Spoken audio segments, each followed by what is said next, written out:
তো এই মুহূর্তে ফাইনালি আমরা পুলে যাবেন পুলে যাবে।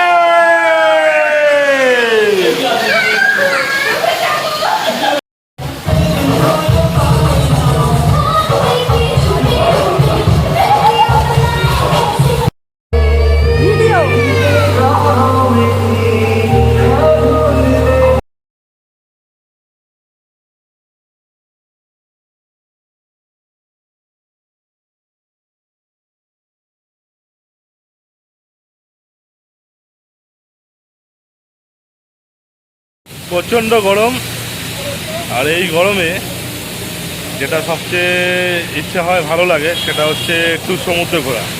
আর সমুদ্র মানেই প্রথমে যেটা বাঙালির মনে পড়ে সেটা হচ্ছে পুরী, তারপরে গোয়া, এবং যেটা বাঙালি সবচাইতে সহজে যেটা বাঙালি অ্যাফোর্ড করতে পারে এবং সুবিধা হয় যেখানে যাওয়ার, সেটা হচ্ছে বাংলার গোয়া, মানে হচ্ছে দীঘা। তো আমরাও বেরিয়ে পড়েছি আগামীকাল 28শে এপ্রিল। আমরা আমাদের এই বিবাহিত জীবন 8 বছরে পা দেব। তো সেই খুশির উপলক্ষে আমরাও বেরিয়ে পড়লাম দীঘার উদ্দেশ্যে। যাব দীঘা, বাংলার গোয়াতে। সাথে থাকুন এবং দেখতে থাকুন। তো এই হচ্ছে আমাদের হোটেলের সুইমিং পুল, যেখানে আমরা রীতিমতো একদম আমাদের ফ্যামিলিকে নিয়ে ফুল এন্টারটেনমেন্ট যাকে বলে, মানে হচ্ছে বস দীঘায় আসলে, দীঘাকে আমাদের মাননীয় মুখ্যমন্ত্রী নাম দিয়েছে গোয়া। তো গোয়ায় আসলে যেটা করতে হয় আমি মুখে উচ্চারণ করবো না, but as it is same আমরা কিন্তু ফুল এনজয়মেন্ট এবং পুলে এই মুহূর্তে একদম ঝাক্কাস।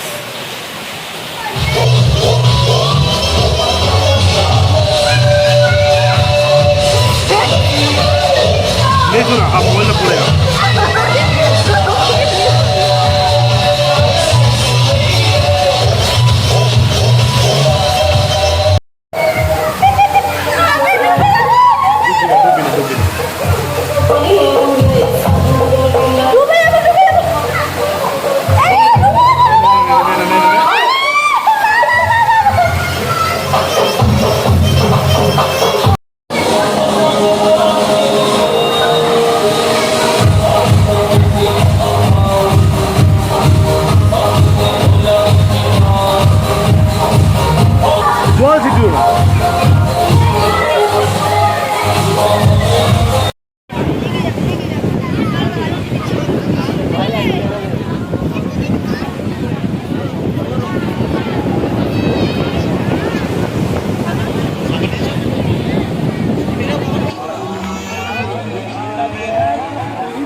বলে গেছে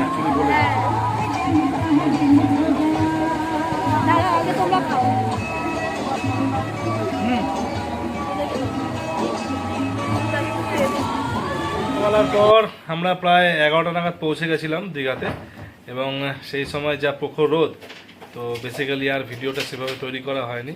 আর রাস্তার ভিডিও কী করব সবাই মোটামুটি জানেন। দীঘা আসতে হলে বেসিক্যালি আপনার দুরকম পদ্ধতিতে আসা যায়, সেটা হচ্ছে এক হাওড়া থেকে ট্রেন, এবং দ্বিতীয়ত আপনি আপনার যে নিয়ারেস্ট লোকেশন রয়েছে সেখান থেকে বাস সার্ভিস। তো গভর্নমেন্ট বাস এবং বেসরকারি বাস অনেকরকম বাসই পাওয়া যায়, যেগুলোতে আপনারা অনায়াসে দীঘা চলে আসতে পারবেন। তো এই ভিডিওতে সেই ইনফরমেশনটা দিলাম না, কারণ বেসিক্যালি ভিডিওতে এইরকম ইনফরমেশন দিলে ভিডিওটা একটু লেন্থি হয়ে যায়। তো যাই হোক, আমরা দীঘা চলে এসে রেনেসা গ্রুপিনের আহেরি রেসিডেন্সি, তো আমরা সেই রেসিডেন্সিতে এখন এই মুহূর্তে রয়েছি।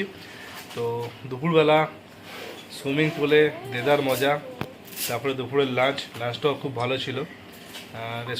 এখানকার রেস্টুরেন্টটাও খুব ভালোই খাবার দাবার পরিবেশন করেছিল। খেয়েছিলাম হচ্ছে আমরা ভাত, ডাল, আর কিছু পোস্ত ছিল না, একটা আলু পটলের তরকারি এবং চিকেন থালি, অ্যাকচুয়ালি ব্যাপারটা চিকেন থালি।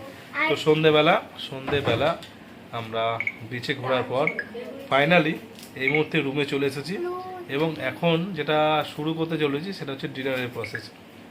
ডিনারে আমরা রেখেছি হচ্ছে ফ্রাইড রাইস, রয়েছে চিকেন মাঞ্চুরিয়ান, রয়েছে চিলি চিকেন, রয়েছে হচ্ছে কড়াই চিকেন। তো বেসিক্যালি এতগুলো চিকেন আইটেম আমরা একা খাবো না, মানে আমি একা খাবো না, আমার ওয়াইফ, আমার ভাইরা, রনিদা, এই যে একটা পুচকি রয়েছে দাদা, আর এই যে ইয়ে, আর ওই হচ্ছে আমার কিউটেস্ট, সুইটেস্ট এবং ডিয়ারেস্ট সালি মাম্পু। কি এখন কি হচ্ছে? করো করো করো।